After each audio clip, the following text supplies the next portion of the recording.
Hey guys, how's it going and welcome back. It's Cabezon here, back from the dead. This is the first video for me in quite a while. And I'm talking about something I'm very excited about. I mean, you see my earlier video about Halo's ODSTs. Big fan. Anyone who's played the Halo games are, right? Minus the fact I've been missing from the 343 games, but if for some reason you've been on sabbatical from the internet and you haven't heard, Arrowhead Studios released Helldivers 2 a couple months ago. Huge fan, a lot of fun, and it's taken the internet by storm. In particular, they look very familiar to ODSTs, being Helldivers. And it makes me ask two questions. Has another studio taken up the torch to give us a game we've been begging for, an ODST based game? Yeah, probably, maybe. The second is, well then, who's more realistic? Who does it better? Who could actually drop from space realistically? Halo's ODSTs or Helldivers? And that's what we're talking about this week. So to start off, let's recap what they both mean and the lore, starting with the ODST. If you see my older video, you already know the ODSTs. They use the single occupant exo-atmospheric insertion vehicle, aka the drop pod, to reach their target. Sometimes it's just a small team, and sometimes, it's like a massed force is taking an objective. They're dropped from ships. They have ceramic ablative plates on the bottom for re-entry, meant to burn up. Once established on the descent, a small drag chute will deploy. Realistically not going to do much for the terminal velocity, but it may aid in kind of just slowly dragging off some energy and also finalizing that impact point as you're coming down from atmosphere. Shortly before impact, rockets then fire to reduce the impact shock even more. From looking inside drop pods, both what's in the published lore and then what's in the videos and in the games, we know that they have significant padding, radio, video communications, and almost like a crash cage, a crumple zone for when they hit the ground. And it's when they hit the ground, the charges on the doors will actually blow open, allowing the occupant to immediately exit the vehicle and begin fighting. So what about Helldivers then? Well, at first glance, the drop pods, aka Hell pods, being Helldivers, Hell goes in front of everything, they look strikingly similar to an ODST pod. But don't get me wrong, I'm not saying that Arrowhead has plagiarized anything. No, these designs are based off existing sci-fi dating way back to the 50s and 60s. I mean, even Starship Troopers, the book, talked about drop pods and power suits and stuff like that. So not necessarily a new concept. Helldivers lock their boots in and drop feet first, standing. If you haven't played the game, no kidding, they are locking their boots to a steel plate at the bottom and they drop into the drop pod. The pods do fire rockets to break and adjust their aim point pretty significantly if you played the game, but they still impact hard enough that they bury themselves practically up to their lid. Now, it's after impact the lid pops off and the Helldiver is lifted by a mechanism to be standing on the battlefield ready to fight. Maybe not the most practical design, but we'll talk about that here in a second.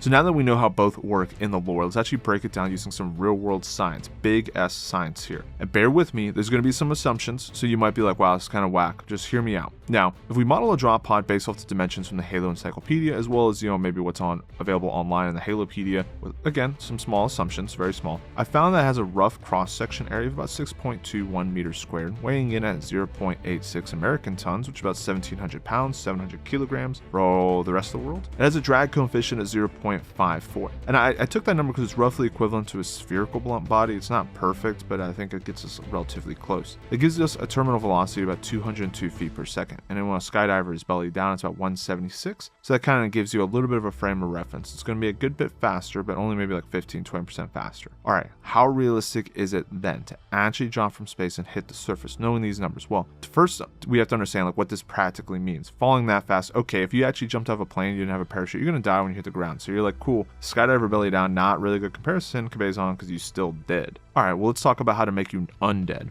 and not like a zombie, but just surviving. So a drop pod falling at about 202 feet per second can be survivable with caveats, because at that weight and that speed, it's about 108,000 pounds force of impact. Yeah, if you think about it, it's like being crushed by the weight. Probably bad, right? I don't think many of us can bench 108,000 pounds. That's okay, someday, goals. But spread out over 0.1 seconds, it gives about 63 G's of acceleration force, each G being, what we feel present day gravity. But if you can really stretch it out, maybe over 1 second, now we're talking 6.3 G's, much more manageable, right? And luckily, a lot of this math has been done for us before, ironically, probably not ironically by the military, because who else would need to know how much you can survive a crash? But NATO crash studies have shown in voluntary, must stress that, voluntary human testing, that an average adult can sustain 25 G's in the Z-axis and 45 in the X. Z is down your spine, think head to your feet. X is eyeballs front or back, pressing in or away from your chest. But if you look at IndyCar, NASCAR, Formula One racers, they've crashed a bunch and they survived some of those with forces in excess of 100 Gs, no injuries. And the key was proper restraints and diminishing the impulse. Now, impulse is kind of hard to describe. Think of it as like the rate of change in acceleration. If your deceleration is flat and survivable, that's okay. If you have like massive spikes, again, like a huge impulse, like you smacked the ground because you fell out of a plane without a parachute, you're not going to survive because your body is stopping very, very quickly. Not only is it stopping very quickly, but like the moment you hit the ground, your like front half of your body is decelerating mad quick compared to like your back half. And you kind of pancake, kind of gruesome, right? Not trying to, get demonetized here, but as you can imagine, not cool. So I made the recommendation in my last video that maybe instead of sitting upright, knowing that that has a little bit less deceleration, G tolerance, instead maybe tilt the occupant a little bit backwards, maybe like 30, 40 degrees. Still able to get out of your chair, assuming that they're athletes, which ODSTs would be, but they're like secured,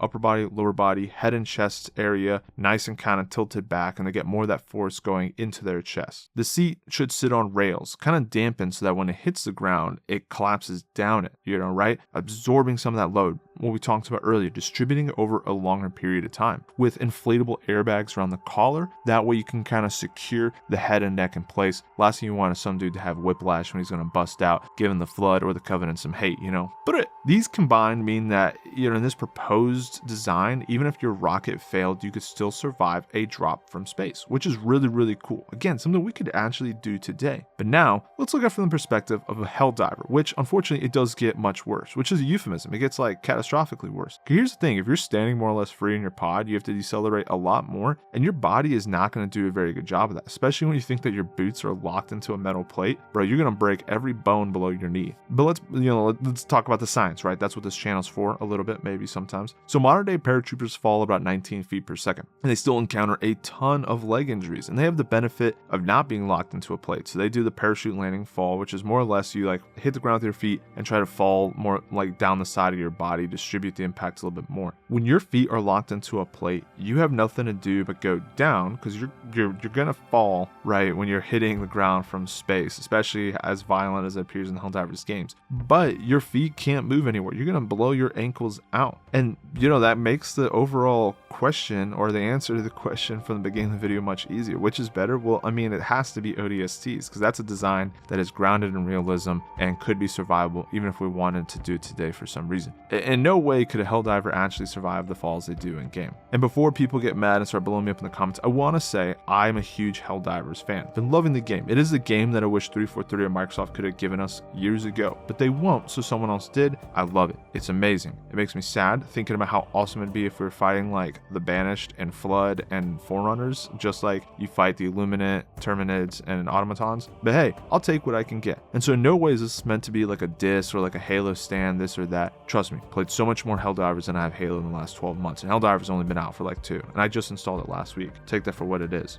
But ultimately, Halo was a little bit more hard sci-fi, and Helldivers is meant to be campy. That's what makes it so much fun. I think both are terrific games and terrific concepts, and I'm so happy that they made something like that for us to enjoy, where, like I said, Halo has not. But that's it for this week. I hope you guys enjoyed this video. I know some of you that have been fans of the channel for longer may be asking yourself, like, Cabezon, you just kind of disappear for months at a time. Why is that? And, well, if you haven't picked up on it, like, the truth is it's hard to make videos for a game series, Halo, that is kind of dead, right? It's not dead, but like Microsoft 343 clearly putting no time or money into it. It's been 3 years. We have like no words about DLC, the future. I like to make these videos for fun.